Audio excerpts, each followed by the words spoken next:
The heavy doors of the courtroom creaked open, and the air inside was thick with the weight of power, thick with the unspoken knowledge that justice here was nothing more than a game played by men who had already decided the outcome before the trial even began. The crowd barely acknowledged the woman who walked in, her head high, her steps measured. To them, she was nothing, just another case, another name on the docket that no one would remember once the gavel struck its final blow. But the man seated on the high bench? He remembered. He had seen her type before, too proud, too confident for her own good. And that was the part he enjoyed the most. Breaking them. Tearing down that false sense of dignity they clung to like it could save them. He leaned back in his chair, eyes dark with amusement, already savoring the humiliation he was about to deliver. The room fell into an expectant silence as he shifted in his seat, his fingers tapping rhythmically on the polished wood of his bench. Then, in a voice as smooth as oil and just as slick, he spoke. "You must think you're something special, standing here in my courtroom like you have a chance." He chuckled, his laughter slow and deliberate, meant to stretch out the moment, to let it linger like the aftertaste of something bitter. "But let me make one thing very clear, you don't belong here. This place isn't for people like you." Her jaw tightened, but she said nothing. "Not yet." He smirked, enjoying himself.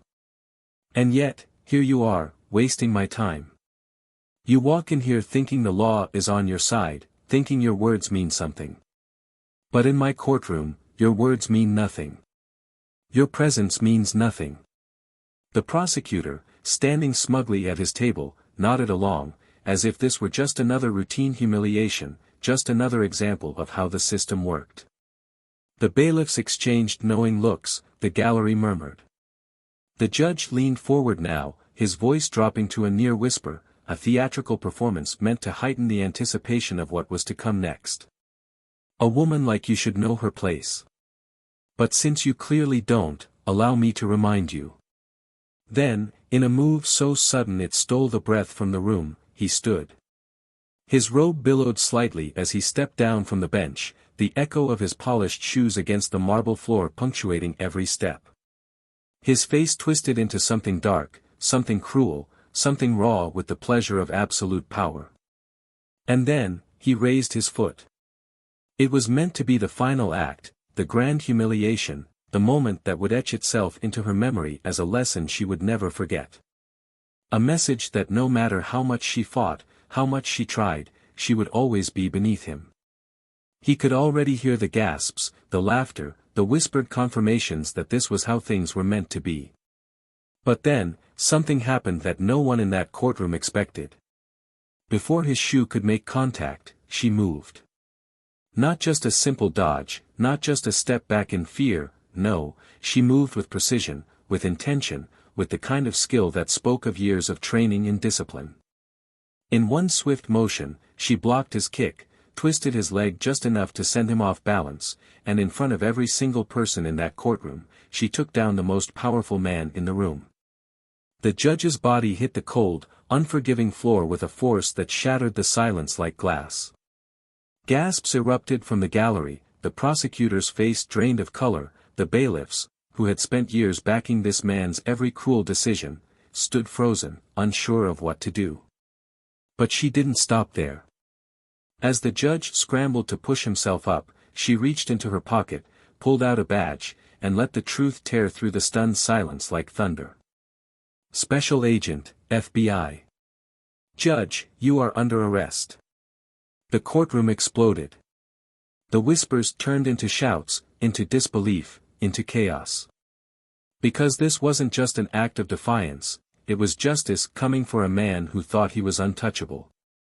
And as the handcuffs snapped around his wrists, his face twisted from shock to rage to something no one had ever seen before. Fear. Because for the first time in his life, he was no longer the one in control. And what happened next? No one saw it coming. Before we dive into today's story, let's make one thing crystal clear: Plow of Twist stands firmly against racism in any form. We believe in justice, dignity, and respect for all people, no matter their skin color.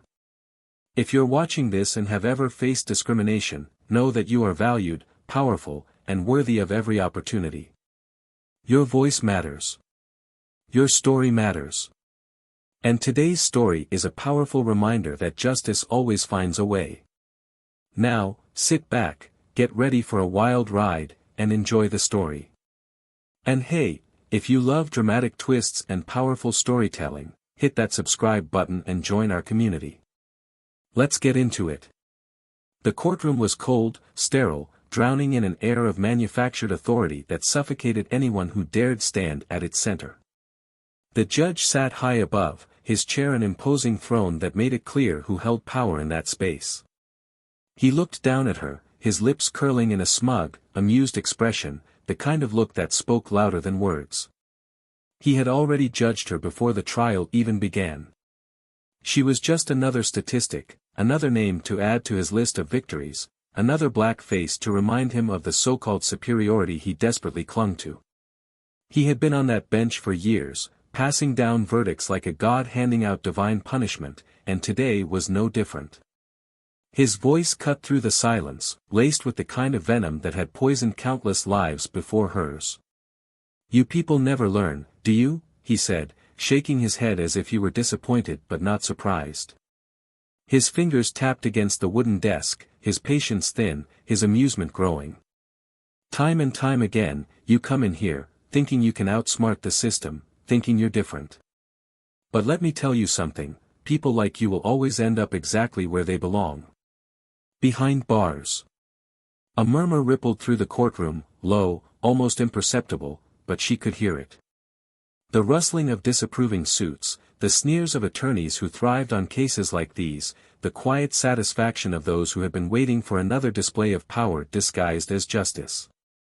The walls of this courtroom had absorbed decades of prejudice, had witnessed countless lives ruined under the weight of this very same gavel, and today, it seemed, was meant to be no different. She stood there, unwavering, silent. She had been trained to withstand pressure, to face men like him without flinching, without showing a crack in her resolve. But today, something was different. Today, the judge wanted more than just the satisfaction of a guilty verdict. Today, he wanted to humiliate.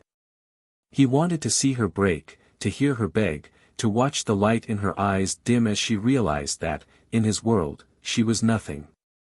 "You stand before this court," he continued, leaning forward, his tone dropping to something more personal, more insidious, "thinking you can argue your way out of this. You think your little words matter here. They don't. Your voice is nothing. Your presence here is an insult to this courtroom. And if I had it my way, you wouldn't even be standing here at all. You'd be exactly where you belong, on your knees, begging for mercy that you do not deserve." The words hung in the air, thick, heavy, acidic. The prosecution smiled. The bailiff remained impassive. The spectators nodded in agreement. No one would stop him. No one ever did. And then, he did the unthinkable. He rose from his seat, his black robe billowing like the shadow he had cast over so many lives, and with slow, deliberate steps, he descended from his pedestal. The courtroom watched in stunned silence as he walked toward her, a predator closing in on prey. He stood before her, towering, seething with an arrogance so deeply ingrained it was practically woven into his very being. And then, in one swift, cruel motion, he lifted his foot. The moment seemed frozen in time, the polished leather of his shoe reflecting the sterile glow of the courtroom lights as it aimed directly at her. But he had made a grave mistake. Before his foot could make contact, before he could claim yet another moment of unchecked power, she moved. Faster than he could comprehend, faster than anyone in that room could anticipate. In a single, precise motion, she deflected his kick, twisted his leg just enough to send him off balance, and, with the full force of someone who had spent a lifetime preparing for moments exactly like this, she flipped him onto the cold, unforgiving floor. Gasps filled the room. The judge, the untouchable, the invincible, the man who had ruled this courtroom with an iron fist, lay sprawled on the ground, his face twisted in shock, his robe tangled around his limbs like the very system he had once used to strangle others. She reached into her pocket, the weight of what was about to happen pressing down on the room like a storm about to break. And then, with deliberate precision, she pulled it out. The small metallic badge gleamed under the fluorescent lights, its meaning sinking into the stunned faces around her. Her voice was calm, steady, absolute. Special Agent Monroe. FBI. Judge Wilkins, you are under arrest. The silence that followed was deafening. What happened next? No one saw it coming. The city of Atlanta pulsed with an energy that never truly faded, even in the stillness of the night. It was a city of contradictions, history and progress colliding on every street corner, wealth and struggle standing shoulder to shoulder. Somewhere in the heart of it all, a young girl had once walked these streets, dreaming of something bigger than the world she was born into. She had learned early that life would never hand her anything. She had to take it.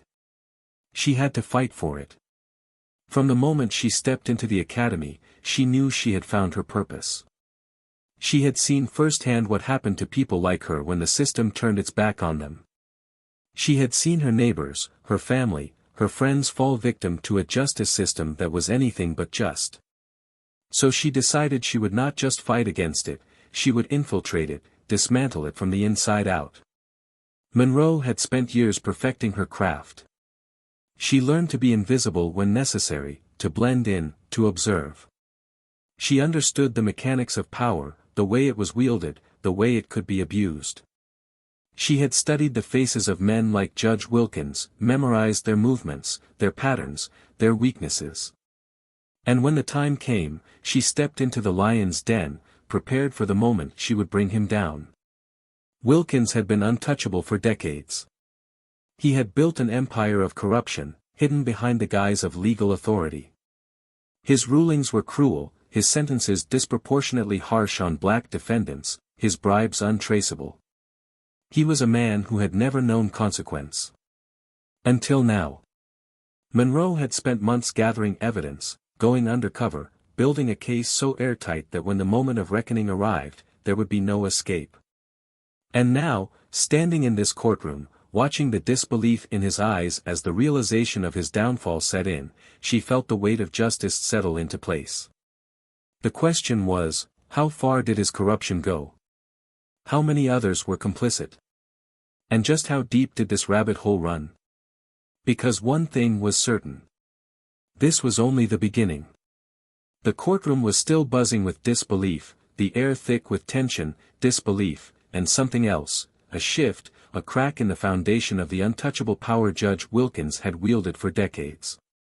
The moment Monroe flashed her badge, time seemed to stop. Eyes darted across the room, uncertain whether this was real or some sort of elaborate trick.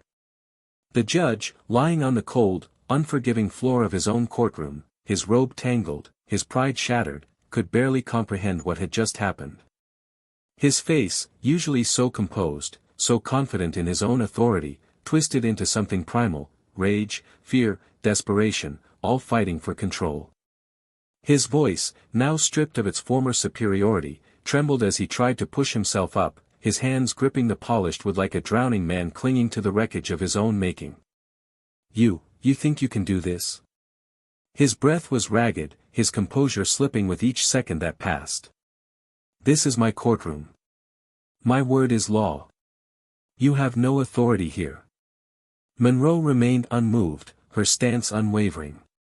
The weight of the badge in her hand was nothing compared to the weight of the years of injustice, the countless lives crushed under Wilkins' gavel.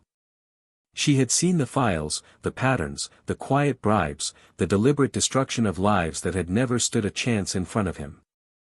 This wasn't just about her. It was about everyone who had walked into this courtroom hoping for justice and had instead been handed a life sentence of suffering. Your word was law, she said, her voice steady, lethal in its calmness. Not anymore. The prosecutor, who had been smirking just moments ago, was now frozen in place, his face pale. The bailiff, once so sure of his allegiance to the judge, now hesitated, eyes darting between Monroe and the man he had sworn to protect. The audience, once filled with knowing glances and quiet snickers, was silent, each person weighing their next move carefully. Wilkins, for the first time in his life, was no longer in control. But he wasn't going to go down without a fight. "You think one little badge changes anything?" he spat, his voice regaining some of its venom. "Do you have any idea who I am? Who I know? You think you're exposing me? You're just another pawn in a system you don't understand. They will bury you before you even get the chance to read your little rights." Monroe didn't flinch. She had spent too many years watching men like him spew the same rhetoric, believing their connections, their power, their wealth made them immune. But this time, the system wasn't protecting him. She had made sure of that. "The only one getting buried today is you," she replied, stepping closer, towering over him now. "And I made sure there's no one left to dig you out." The room was suffocating with tension. Every word she spoke peeled back another layer of the lie he had wrapped himself in. He had spent so long believing he was untouchable that he had never even considered a reality where he wasn't. But now, the cracks were visible, and through them, Monroe could see the panic setting in. Then, the doors to the courtroom burst open. Federal agents flooded the room, their presence undeniable, their purpose clear.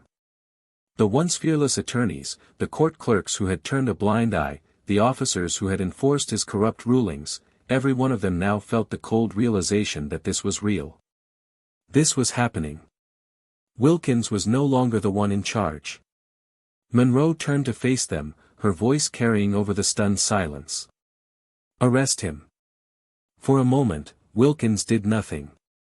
He just sat there, his mind racing through every possible way out, every favor he could call in, every piece of leverage he still thought he had.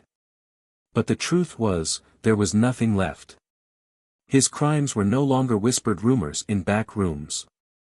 They were evidence, documented, undeniable, brought to light for the world to see. The lead agent stepped forward, voice firm. "Judge Wilkins, you are under arrest for conspiracy, bribery, obstruction of justice, and civil rights violations." The words hit like a hammer, final, irreversible. Wilkins' face twisted in rage, but there was something else in his eyes now, pleading. He turned to the prosecutor, the bailiff, the attorneys who had once laughed at his side. None of them moved. None of them would save him. "You can't do this," he roared, his voice cracking. "I made all of you. You wouldn't even have jobs without me. I built this courtroom. I built all of this." But his words fell on deaf ears. The sound of the handcuffs clicking around his wrists echoed through the chamber like a death knell. The audience erupted in whispers, disbelief turning into understanding, into awe. The mighty had fallen, and the weight of his own sins had crushed him. Monroe watched as he was pulled to his feet, no longer a judge, no longer a ruler of fates, but just another criminal in shackles. His eyes locked onto hers one last time, burning with resentment, with hatred, with the desperation of a man who had never known consequence. "This isn't over," he hissed. "You don't understand the kind of people you're dealing with." Monroe stepped closer, lowering her voice so only he could hear. "Oh, I understand perfectly. And they're next." His face paled. Because he knew, she meant it. As they dragged him out of the courtroom, the silence that followed wasn't just shock. It was something deeper, something heavier. It was the sound of a legacy of corruption collapsing. But Monroe knew this was only the beginning. Because the system wasn't just one man. And there were still many more left to bring down. What she didn't know, however, was just how deep this corruption ran. And as she watched the doors close behind Wilkins, she couldn't shake the feeling that the real fight had only just begun. The courtroom was no longer just a place of law, it was a battlefield. The air was thick with unspoken words, the tension suffocating, pressing down on the spectators, the attorneys, the bailiffs, everyone who had spent years watching Judge Wilkins rule over this space like an untouchable king. But today, the cracks in his kingdom were beginning to show. For a moment, silence reigned. The judge, who had never known a day without absolute control, sat frozen in place, the weight of the situation pressing into his bones. His arrogance, once an untouchable force, had now turned into something else entirely, fear. He opened his mouth, perhaps to protest, perhaps to regain some sliver of dominance, but his voice failed him. He looked down at the floor where he had fallen, his fingers twitching, his breath uneven, as if the realization of what had just happened had only now settled into his mind. Then, it came. The laughter. Low at first, a scoff from someone in the back, a surprised chuckle from one of the attorneys, a barely contained snicker from the younger bailiff who had, for years, watched this man deliver his brand of cruel justice with an iron fist. The laughter spread like wildfire, bubbling up through the rows of seats, through the silent observers who had seen too much and said too little. It was not the laughter of amusement but of catharsis, of disbelief, of years of pent-up frustration finally finding release. Wilkins' face turned a deep shade of red, his veins visible, his hands shaking as he gritted his teeth. "How dare you," he hissed, his voice raw with humiliation and unchecked rage, "you think you can walk into my courtroom, and do this to me?" His voice cracked, a stark contrast to the usual booming authority that had once dictated the fates of so many. The woman standing before him remained calm, her expression unreadable, the weight of the moment carried in the unwavering steadiness of her stance. She had seen this before, men like him, men who thrived on unchecked power, who built their empires on the suffering of those beneath them, who believed themselves untouchable until the moment they realized they weren't. Wilkins pushed himself up, his hands gripping the edge of the desk, his breath coming in short, sharp gasps as if the very act of standing was an insult to his pride.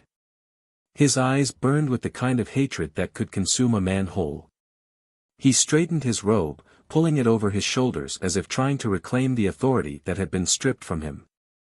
"This is an outrage," he spat, turning his glare toward the prosecutor, toward the bailiffs, toward anyone who might still be under his control.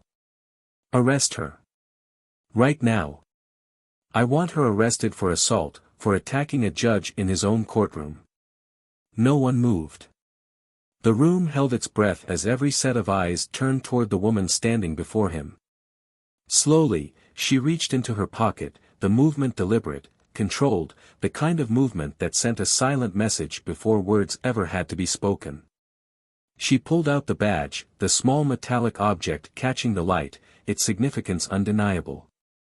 "Special Agent Monroe," she said, her voice calm but commanding, letting the words settle into every corner of the room.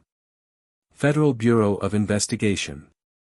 She let it hang there for a second, let the weight of the moment press into Wilkins' already cracking composure.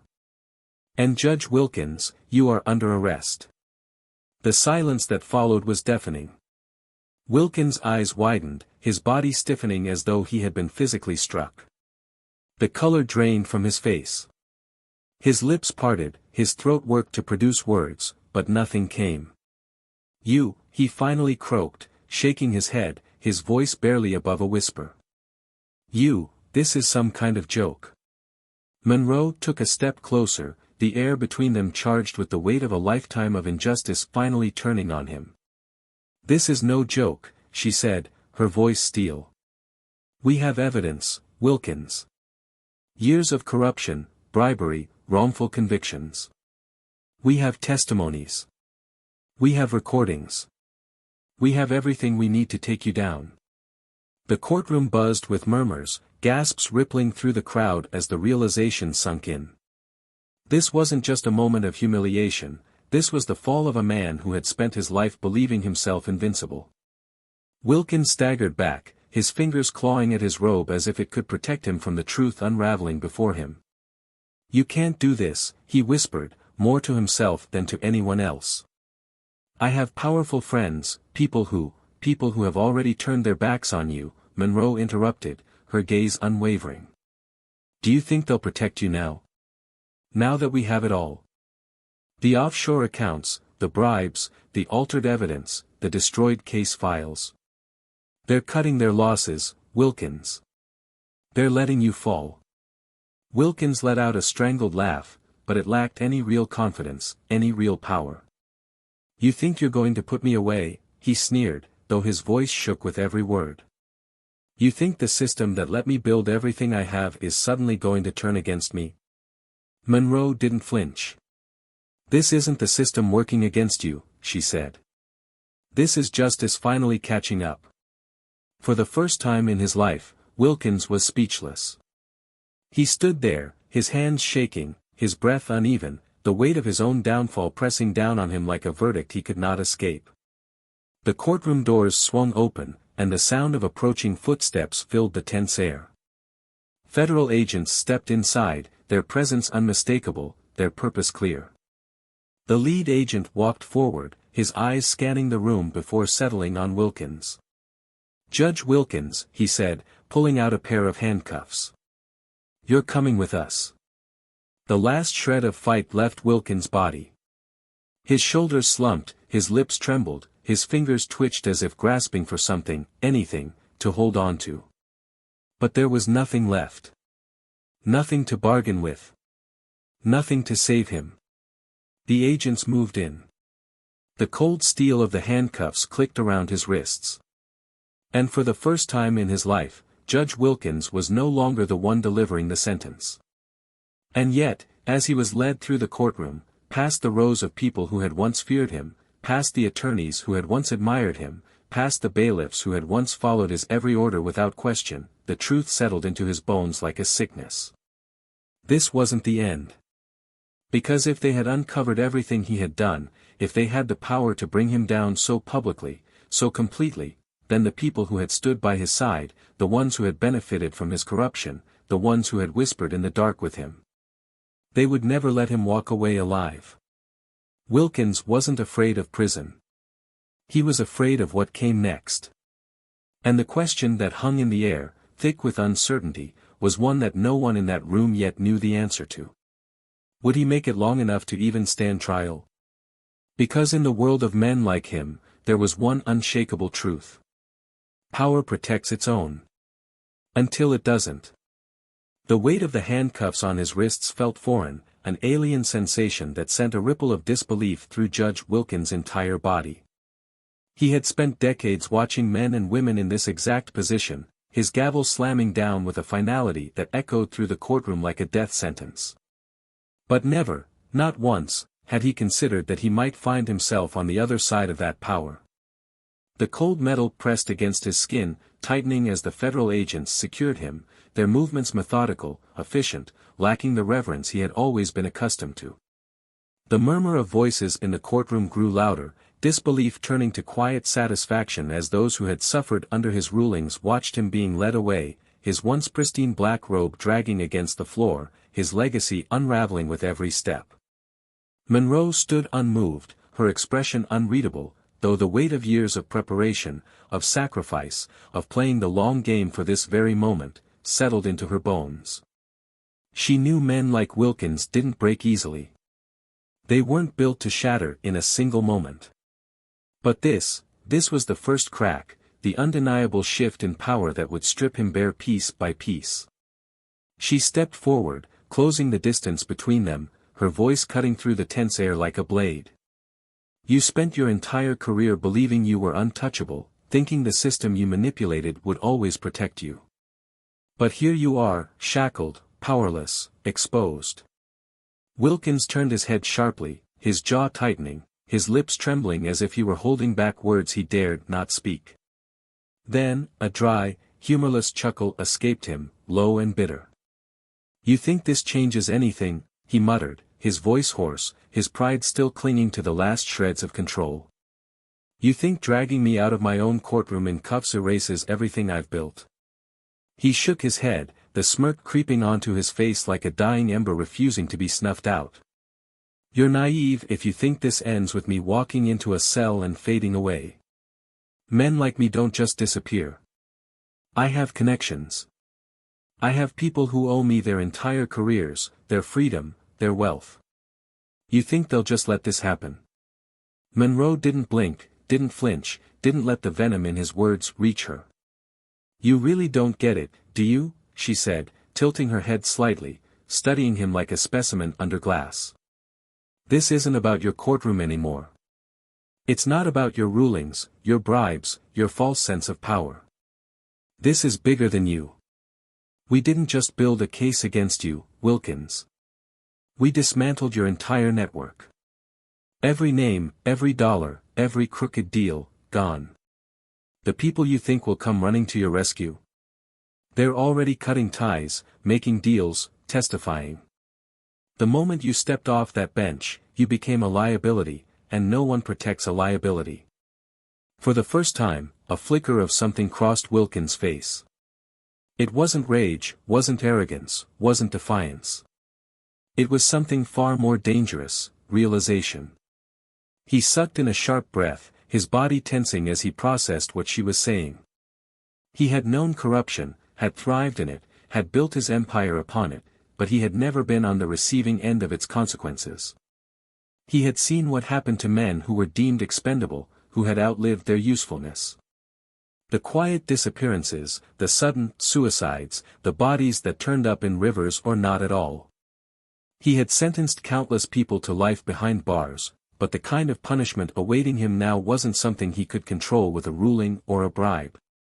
His hands clenched, the metal of the cuffs biting into his wrists as his breathing turned shallow. "You have no idea what you've started," he rasped, his voice lower now, not meant for the audience, not meant for the courtroom, but for her. "You think you won, but you don't understand the game you're playing." Monroe leaned in, lowering her voice just enough to match the quiet fury in his. "Oh, I understand perfectly," she whispered, her gaze steady, unwavering. "I understand that men like you have thrived in the shadows, in the spaces where justice was twisted to serve your needs. But that ends today. This isn't a game anymore, Wilkins. This is justice finally catching up." Wilkins' eyes darted around the room, scanning the faces, searching for something, an ally, an escape, a way out. But all he found were the stares of people who had waited years for this moment, the quiet triumph in their eyes, the satisfaction of seeing the mighty fall. And in that instant, he realized something else, something even more chilling. He wasn't afraid of prison. He was afraid of what came before it. Because if the people he had protected, the people he had done dirty work for, the people whose secrets he had buried saw him as a loose end, he wouldn't make it to trial. The realization sent an almost imperceptible shudder through his body, his bravado cracking just slightly at the edges. Monroe saw it. She saw the moment it clicked for him, the moment he understood that this wasn't just the end of his career, it might be the end of him. She stepped back as the federal agents moved in, securing his arms, preparing to escort him out. The courtroom doors opened, and the flashes of cameras from waiting reporters outside burst through, illuminating the final scene of his downfall. The whispers turned to murmurs, then to shouts, reporters scrambling to capture the image of the once powerful judge being led away like the very criminals he had condemned with such ease. Wilkins kept his head high, his shoulders squared, but the slight tremor in his hands gave him away. As he was pulled forward, his gaze locked onto Monroe one last time, a silent battle passing between them, an acknowledgement that neither of them would ever forget this moment. "You should watch your back," he muttered, his voice low but laced with meaning. "You took down the wrong man. And people like me? We never go down alone." Monroe didn't waver, didn't let his words take root. She simply watched as he was dragged through the doors, swallowed by the flashing lights and the shouts of the press. And as the doors closed behind him, as the echoes of his footsteps faded, she let out a slow breath. Because she knew one thing for certain. The fight wasn't over. It was just beginning. The echo of the handcuffs locking around Wilkins' wrists still lingered in the air like a ghost that refused to leave. The courtroom had not yet recovered from what had just transpired, decades of unchecked power crumbling in the span of a few heartbeats. People who had once walked these halls in fear of the man now looked at him with something else entirely. Some were still in shock, some relished in quiet satisfaction, and others, the ones who had built their own power alongside him, began to feel the creeping weight of paranoia settle in their bones. Because if Wilkins could fall, if a man who had sat on the bench for years with impunity could be dragged down into the abyss, then who would be next? Monroe stood her ground, her gaze never leaving Wilkins as the federal agents tightened their hold on him. His body was rigid, his face unreadable, but beneath that carefully constructed mask, she could see it, the fear. Not fear of imprisonment, not even fear of disgrace. No, his fear was something far more visceral. He knew that the system he had so thoroughly corrupted had no use for him now. And men like him? They didn't survive without protection. Monroe could almost hear the gears turning in his mind, calculating, searching for an escape that no longer existed. The lead agent, a man with years of experience in taking down men like Wilkins, stepped forward, his expression neutral but his presence suffocating. "We'll take it from here," he said, his voice low, controlled. There was no need for dramatics, the weight of justice had already fallen, and all that remained was the slow, merciless descent into consequence. He gestured to the door, and the agents began to move, pulling Wilkins forward with them. And then, finally, Wilkins spoke, his voice stripped of the authority it once commanded. "This isn't over," he muttered, his words quiet but dripping with something venomous, something desperate. "You think you've won? You think you're different? You're nothing but another pawn in a bigger game." His eyes, dark and sunken, locked onto Monroe's, searching for something, some crack in her resolve, some hesitation he could use. "They will come for me," he whispered, barely audible now, as if realizing that the true punishment was only just beginning. "And when they do, they won't let me live long enough to stand trial." Monroe didn't flinch. She had seen this before, powerful men who thought themselves invincible until the walls closed in. She had heard every variation of this speech, every desperate plea disguised as a warning. But there was something different about this. Wilkins wasn't bargaining. He wasn't even threatening. He was stating a fact. The courtroom doors opened, and as the agents led him out, the murmurs swelled into something else entirely. People pulled out their phones, capturing the moment that no one had ever thought possible. The mighty judge, the untouchable figure who had ruined countless lives, was now nothing more than a prisoner walking a path he had paved for so many others. And yet, as Monroe watched him go, she knew this wasn't the end. If anything, this was the beginning of something far more dangerous. The moment they stepped outside, the flashing lights of the press descended upon them like a tidal wave. Reporters shouted questions, cameras clicked in rapid succession, the city itself seemed to hold its breath at the sight of the fallen judge being escorted into a waiting black SUV. Wilkins kept his head down, his jaw clenched, his silence the only thing he had left. Monroe turned, stepping away from the chaos, her mind already running through the implications of what had just transpired. The case was solid, the evidence undeniable, but Wilkins wasn't the type to go down without a fight.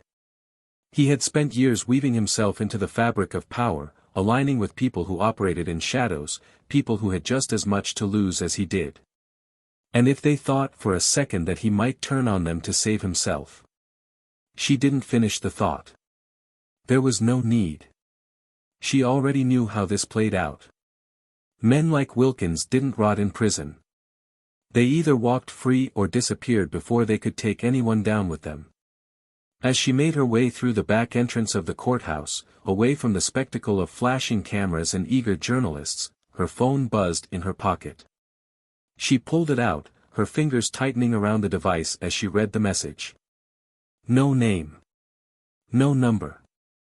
Just a single line of text that sent a chill down her spine. "You should have let him be." Monroe exhaled slowly, steadying herself. She had expected this. The moment Wilkins fell, the moment the case went public, she knew the real fight would begin. He wasn't just one corrupt judge, he was a piece of something bigger, a network of people who thrived in the dark, who held the kind of power that couldn't be traced on paper. And now, she had forced them into the light. Her phone buzzed again. Another message. "You have no idea what you've started." She clenched her jaw, forcing herself to push past the creeping unease settling in her chest. This wasn't fear. This was the weight of knowing exactly what came next.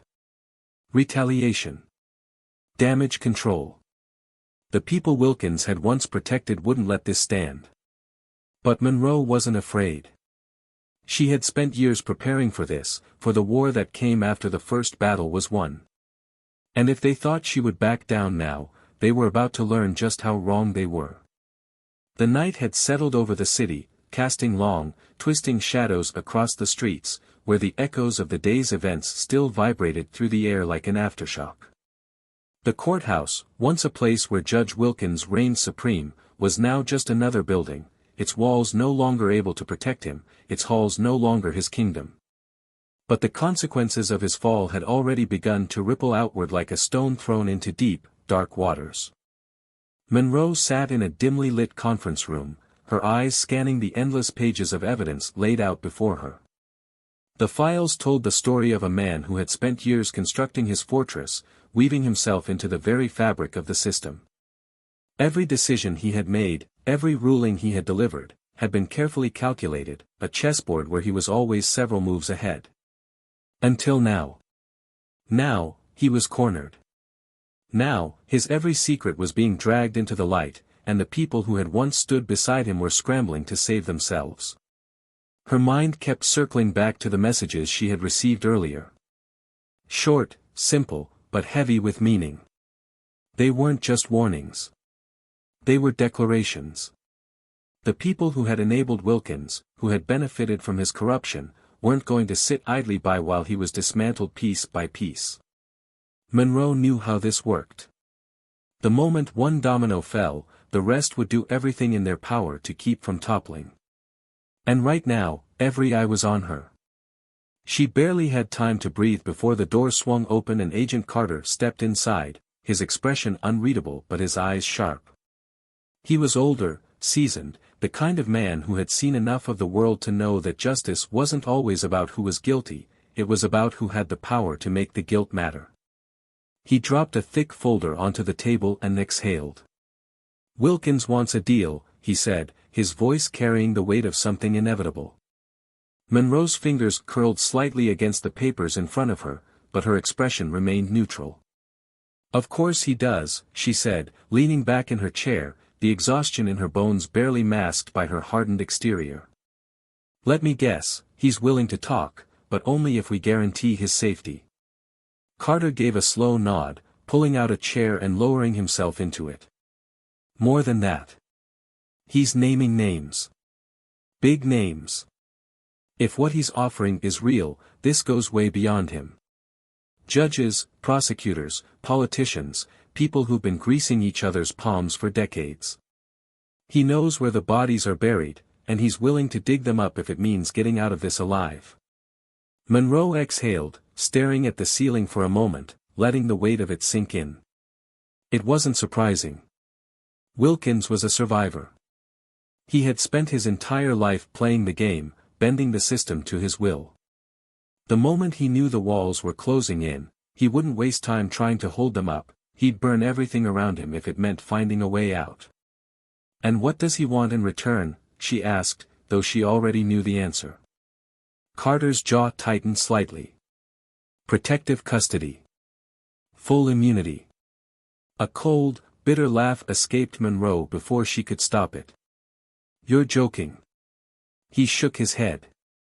"No joke. He's claiming he can give us enough evidence to take down an entire network of corruption, but he's refusing to testify unless we guarantee he won't serve a single day in prison." The room felt suddenly smaller, the walls pressing in, the weight of reality suffocating. Monroe felt the familiar burn of anger clawing its way up her spine. After everything, after every life he had destroyed, after every sentence he had handed down without mercy, after every bribe, every backroom deal, every abuse of power, he thought he could walk away untouched.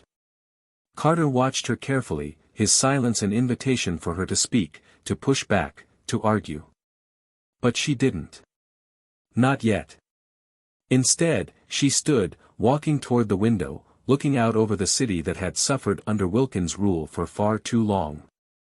She could hear his voice in her head, the arrogance, the condescension, the way he had looked at her in that courtroom like she was beneath him. And now, he was expecting her to save him. She turned back to Carter, her voice controlled but edged with something sharp. "And what do you think?" Carter sighed, rubbing a hand over his face. "I think this is bigger than him. If what he's saying is true, we have a chance to take down something massive. Something that's been poisoning the system from the inside for years. But I also know that if we let him walk, if we let him escape the consequences of what he's done, then what does that say about justice?" Monroe clenched her jaw, feeling the weight of the dilemma settle into her chest like a stone. There was no clean answer, no easy solution. If they refused his deal, he'd take his secrets to the grave. And there was no doubt in her mind that he wouldn't survive long enough to go to trial, not with the people he was about to betray watching his every move. But if they let him walk, if they let him disappear into the shadows with full immunity, then where was the justice in that? The choice wasn't between good and evil. It was between a lesser evil and an unbearable truth. Carter leaned forward, his elbows resting on the table. "We don't have much time. If we don't take his deal, he's as good as dead before he even gets to sentencing. And if that happens, everything he knows dies with him." Monroe stared at him, her mind racing, the weight of the moment pressing against her ribs like a vice. "And what happens when the people he names start coming for us?" she asked, her voice quiet but firm. Carter didn't answer. He didn't need to. They both knew what would happen. Monroe turned back toward the window, watching the city below. Somewhere out there, the people Wilkins had harmed were still living with the consequences of his actions. And now, she had to decide whether justice meant bringing them all down at any cost or making sure the one man who had started it all never saw another day of freedom. She closed her eyes for a moment, exhaling slowly. The decision had already been made. Now, she just had to live with it. The silence in the dimly lit office was suffocating, stretching into something unbearable, thick with the weight of unspoken thoughts and impossible choices. Monroe stood by the window, her arms crossed, her eyes locked onto the skyline that stretched endlessly before her. The city below pulsed with life, oblivious to the war raging in the shadows, a war that had just reached its tipping point. Behind her, Carter exhaled heavily, his chair creaking as he leaned forward, resting his elbows on the polished wooden table that separated them. The thick manila folder sat between them like a loaded weapon, filled with every piece of damning evidence Wilkins had offered in exchange for his own survival. Monroe's jaw clenched, the muscles tightening as she fought against the anger simmering beneath the surface of her composed exterior. She had spent years chasing men like Wilkins, men who thrived on manipulation, who believed justice was something they could buy or bend to their will. And now, after everything, after dragging him from his throne and forcing him to face the consequences of his actions, he was trying to rewrite the ending. The audacity of it, the sheer arrogance, made her blood boil. She turned away from the window, her gaze cutting through the dim light as she locked eyes with Carter. "You really think we should take this deal?" Her voice was even, controlled, but the underlying fury was unmistakable. Carter didn't look away, didn't flinch under the intensity of her stare. "I think we don't have a choice," he admitted, his voice carrying the exhaustion of a man who had been playing this game for far too long. "If we let him rot in prison, he won't last a week. And then everything he knows, everything he's willing to give us, disappears with him. You and I both know the people he's about to expose won't let him breathe long enough to testify." Monroe exhaled sharply, shaking her head. "So what? We let him walk. We let him trade his way out of consequences. After everything he's done. After the lives he's ruined." Carter ran a hand through his graying hair, his frustration evident.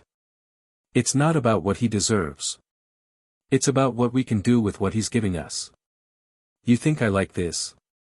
You think I want to see him disappear into some protected safe house while the people he destroyed never get justice?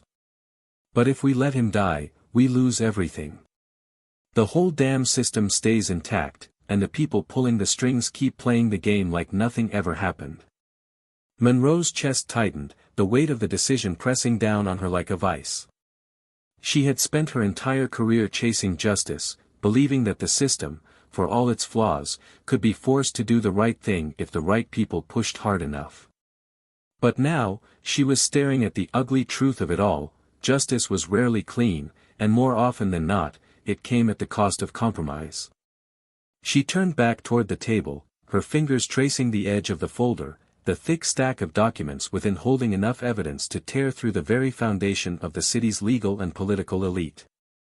Judges, attorneys, high-ranking officials, names that carried weight, names that had never once been questioned, names that had dictated the futures of thousands with the stroke of a pen. If Wilkins was telling the truth, if every piece of evidence checked out, this wasn't just a case anymore. This was a reckoning. But at what cost? She could already hear the outrage, the backlash that would come if they let him walk. The victims, the families of those he had sentenced unfairly, the communities that had suffered under his rule, how could they justify letting him escape justice while so many others never got the chance? She imagined standing in front of them, trying to explain that they had to let the devil go in order to bring down the rest of the demons, and she knew how it would sound. Hollow. Unforgivable.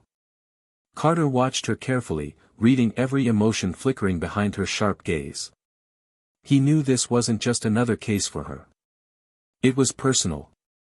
It had always been personal. He leaned forward, his voice lower now, softer, the weight of the moment settling into his words. If we don't do this, Monroe, nothing changes. Wilkins is one man. A rotten man, sure, but just one. The system that let him thrive? That's still standing. And we have a chance to burn it to the ground. Monroe's fingers curled into a fist against the table, the internal war raging within her reaching its breaking point. She had spent years fighting for justice, but this didn't feel like justice. It felt like playing the same corrupt game Wilkins had played his entire life. And yet, the alternative meant letting this entire network of corruption continue, unchecked, invisible, operating in the dark without fear of exposure. A tense silence stretched between them, heavy, suffocating, before Monroe finally spoke, her voice quieter now, but no less resolute. I need to talk to him. Carter nodded, already expecting her answer. He's in holding. They've got him under high security, no visitors except us. He stood, grabbing the file and tucking it under his arm as he gestured toward the door. Let's go see if he's as desperate as he claims to be. The walk down to the holding cells was slow, the hum of fluorescent lights buzzing above them, casting sterile white light over the polished floors. The security team barely spared them a glance as they passed through the reinforced doors, their presence expected. The air was colder down here, the walls thicker, the silence more oppressive. Wilkins sat behind the thick glass, his once pristine suit wrinkled, his carefully combed hair now slightly disheveled, but his eyes, those same cold, calculating eyes, hadn't lost their sharpness. He looked up as they entered, his lips curling into the faintest ghost of a smile, as if he had been expecting them. Monroe took a seat across from him, not breaking eye contact, not giving him the satisfaction of seeing even a flicker of hesitation in her demeanor. Carter remained standing, arms crossed, his presence an unspoken warning that this wasn't a negotiation. This was an interrogation. Wilkins leaned forward slightly, his fingers resting lightly on the metal table between them. I assume you're here because you've come to your senses, he said, his voice smooth, rehearsed, like he was still sitting behind his bench, still in control. Monroe didn't blink. I'm here to see if you're worth the price we're about to pay. Wilkins chuckled, shaking his head as if he found the entire situation amusing. Oh, Agent Monroe, make no mistake, if you want to bring down the Empire, I'm the best chance you've got. He gestured lazily to the guards outside the glass. You think they can keep me safe? You think I'll live long enough to make it to trial? You need me alive just as much as I need your protection. Monroe studied him, the way he carried himself, the way he still believed he held the power in this conversation. He was desperate, yes, but he was also right. And that was what made this all the more infuriating. She leaned in slightly, lowering her voice to something edged with steel. You want to make a deal? Then you give us everything. No games, no half-truths, no selective memory. You give us names, documents, recordings, physical evidence, everything.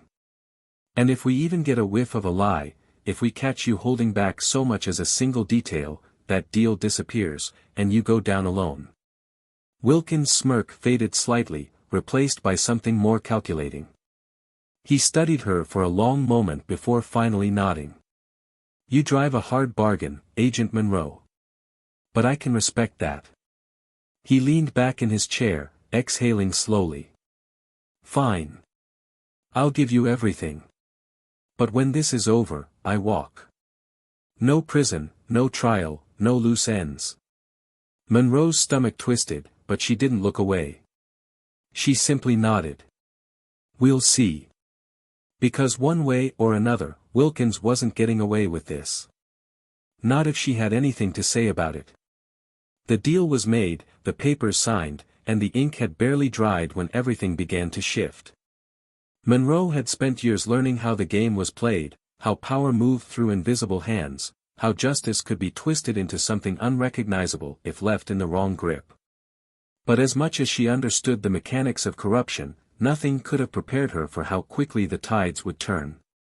Wilkins had always been a survivor, a man who knew how to manipulate a system designed to protect men like him, and true to his nature, he had tried to play his last hand. But what he failed to realize was that Monroe wasn't someone he could outmaneuver. She wasn't a pawn in his game, she was the one flipping the board. The morning of his scheduled transfer, Monroe stood in the observation room, watching as the preparations were made to escort him to an undisclosed safe house.